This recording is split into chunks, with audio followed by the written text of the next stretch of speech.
نبی علیہ الصلوۃ والسلام فرمایي مال څلور قسمه دی، څلور قسم خلکو ته په دنیا کې الله وایي څلور قسم خلک پیدا کړي. یو هغه انسانان دي چې هغوی ته الله علم ورکړی وي، مال یې ورکړی وي. ښه واورئ،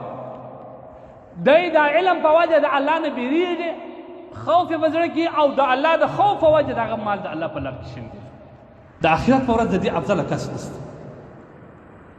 د دې افضله کس د آخرت په ورځ نشته. یو بیا هغه کس وي چې الله جل جلاله مال ورکړی وي، علم یې نه وي ورکړی. واورئ، ښه واورئ، مال یې ورکړی وي، علم یې نه وي ورکړی، او دی دا مال د الله په نافرمانۍ کې سوځي، عیاشان یې ورباندې کوي او د هغه د کم فسق او فجور ورباندې کوي، پر غلطو لار باندې استعمالوي، ظلم ورباندې کوي، فخر باندې کوي، ریا ورباندې کوي، تکبر ورباندې کوي. د دغه کس عذاب به تر ټولو سخت وي د دې کس لپاره. تاسو زموږ علاقه وګورئ، زموږ مسلمانان وګورئ، ټول په دې اخته دي. چاته چې الله مال ورکړي هغه مغرور وي، تکبر وي او مسکین ته په نظر باندې نه ګوري، د الله جل جلاله فریضه پر سر نه بولي، لمونځ هم دی پرېږدي ولې خو د مال، جماعت هم دی پرېږدي د مال پیدا کړی. ای غرور مه کوه، غرور مه کوه. غرور فرعون کوي کم یې انجام سو، غرور حامان کوي کم یې انجام سو، غرور قارون کوي چې خالې د خزانې چابیانې په زرګونو اوښانو نن څه وړلی، دومره مال الله ورکړی و. نن قارون چشتي تر اوسه پورې عادي په دغه باندې مځکه باندې روان دی. د انسان سره غرور نه ښایي، د انسان سره تکبر نه ښایي. دا د انسان لپاره لومړی هلاکت دی. یو بیا هغه مال دی، یو بیا هغه قسم انسان دی چې الله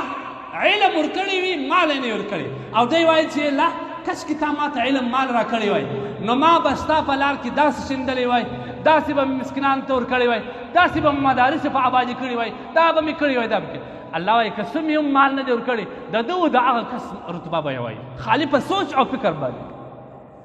او واورئ کسان چې د خدای نه مال غواړي دغه سوچ کې وکړي، پر دغه سوچ باندې الله اجر درکوي. څلورم کس هغه دی چې الله نه علم ورکړی نه مال ورکړی، د ده سوچ دا وایي الله که تا ما ته مال راکړې زه به پلانکی موټر رانیسم، پلانکی عیاشي به کوم، پلانکی رقم میلمانه به کوم، پلانکی رقم فسق به کوم، په ودو کې به دا رقم کوم،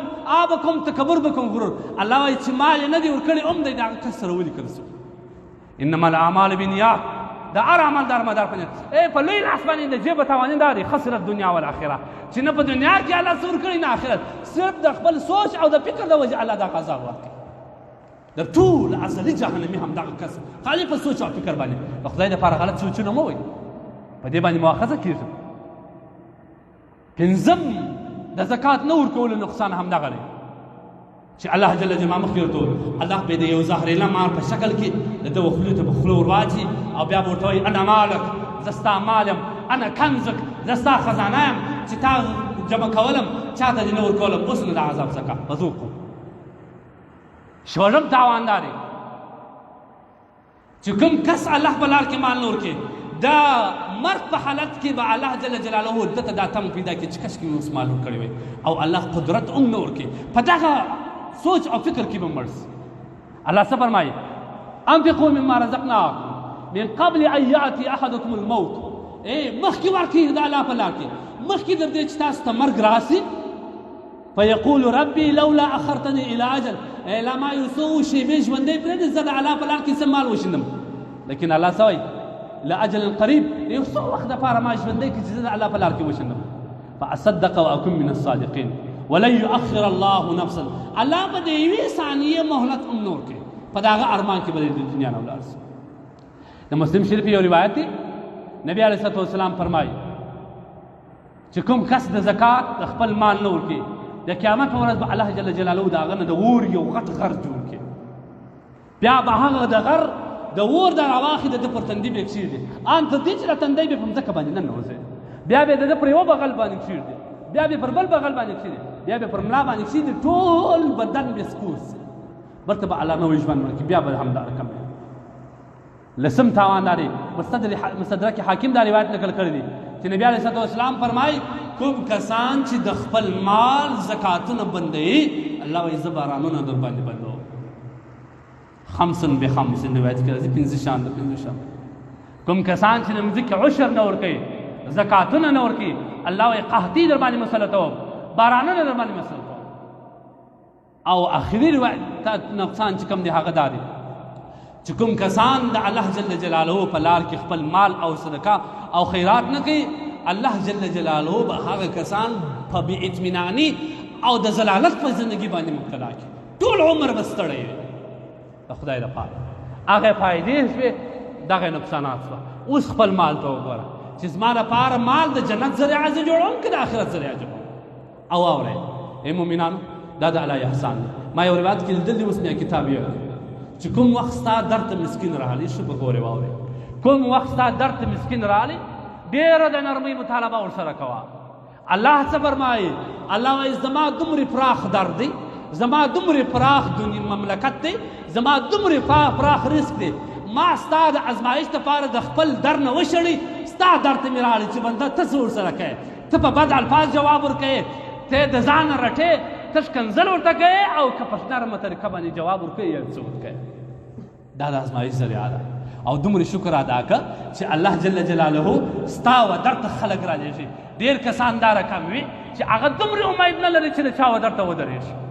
دا د الله شکر ذریعه ده هغه کسان چې تجاران دي هغه کسان چې مالداران دي هغوی ته زما پیغام دا دی چې یو خو بس د ورځې